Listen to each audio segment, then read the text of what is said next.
Well, today I got a bit of a crazy game to analyze. It was Brave Chicken versus Anonymous.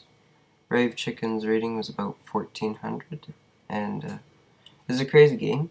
And so we'll just analyze it quickly, well, pretty quickly, and we'll see how it goes. So, d4, Queen's Pawn. Maybe this move prepares for something like this. I don't know.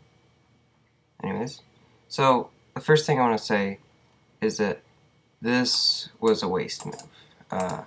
If d6 was done just so I could do d4 again, like, doing d6 was fine, but if your idea was just to go d4 the next move, it was a bit of a waste.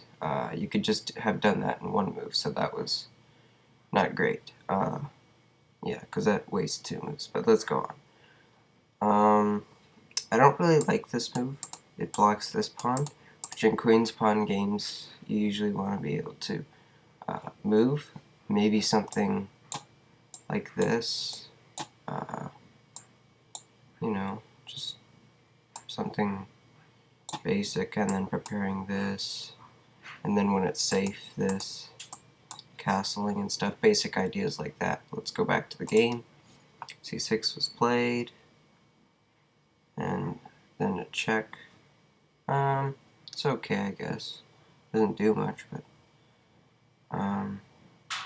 alright, just keep moving on. Just a quick thing, this is a bit weakening. Knight to f6 would be better than just f6, so I wouldn't call that a great move. Taking that knight, although this pawn is now isolated, it kind of, black now has a pretty strong center. These pawns are blocked, and it's pretty, currently it's pretty much just one pawn against four pawns. I mean, it'll change, of course, but it's currently. So this move, I guess, prevents that, but it doesn't do much. Better would be probably just a castle. It's just better. And the anonymous player prevents white from being able to castle. So we'll continue. Knight to e2.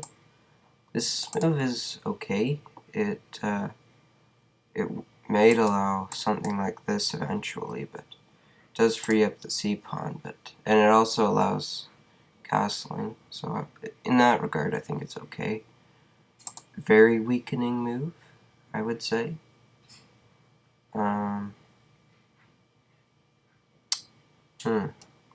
Maybe, let's see, I guess bishop e3 is okay. I don't have much time, so I'm gonna try and hurry up here. Yeah, this move is a little weakening, allows a really nice spot for the bishop. This move prevents the bishop from really dominating. But anyways, let's move on. As you can see, bishop c4 is played, castles, and just wait, this prevents, or h3 prevents this annoying move, and then the rook. And yeah, probably better would be maybe to take the knight in this situation, because after knight takes c4, then you're dealing with weak isolated pawns, and center's not so strong anymore. So this threat is dangerous, but that king is so in danger that it'll definitely be an interesting game, but it shouldn't be too much of a bother. I would, in this position, consider this. Striking the rook. Actually, yeah, this would be a great move, I think. Striking the rook and knight. Let's say rook here. Well, then there's different possibilities, but it's definitely a dangerous situation.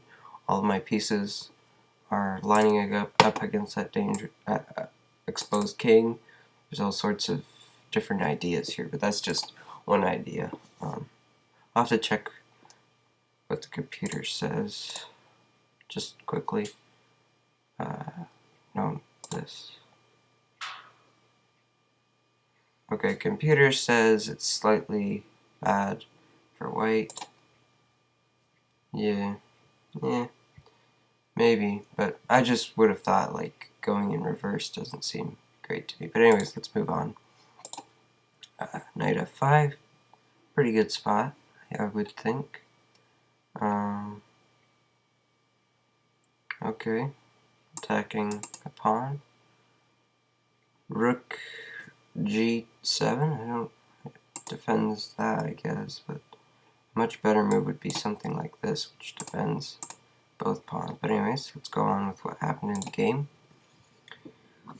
So, excuse me, queen d7 was played, and I just take the pawn, really. I just take that.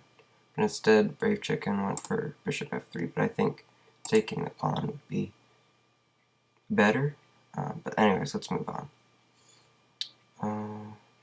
Alright, knight h4. Just scroll through some of these moves.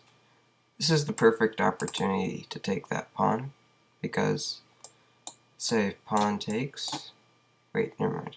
Wait, oh wait, just wait a second, I got confused. Then you get the knight with check. So definitely would have been a better choice than bishop d6, but this was another chance to take it, like so. And this time, if pawn takes, instead of the knight, get the rook. But anyways, let's move on. Knight f5. So in this situation, black is sort of dominating, because these pawns are all in the way of this bishop, and this knight doesn't have many great squares to go to, so definitely a tough situation. I'm not sure what that sacrifice does. Looks more like a blunder, but yeah, it just gives away the knight. But anyways, let's move on. Alright. Okay, yeah, that's a free pawn. And I'm no expert, that looks like a free knight to me. Anyways, let's move on. Okay, and that loses the bishop. Anyways, I don't have too much time, so I'll just go quickly, and this is a blunder. It looks like a nice trade will be nice, but Brave Chicken spots the checkmate really nicely. And the only way to defend is something, I don't know, big sacrifice thing, but it's no good. Eventually checkmate comes. But anyways, his opponent chose the quick loss with king to c7 and then checkmate. So, concluding thoughts, that was a really crazy game. An instructional game for sure. Black was dominating, but even when you're dominating, when your king's in the center, it can be prone to attack, which was what happened. Is a lot of, like, if you look at this position over here, let's see, let's go back, okay, let's go forward a bit. Black is seriously dominating, and it would be really tough for white to make progress in this situation. I mean, not this situation, but it was a crazy game for sure, and I'll leave a link to the computer analysis and a link to this little study thing where I have some of the arrows and stuff below. And if you'd like one of your games analyzed, you can say so in the comments, send a link to it, and consider subscribing as well. Anyway, thank you for watching. Bye for now.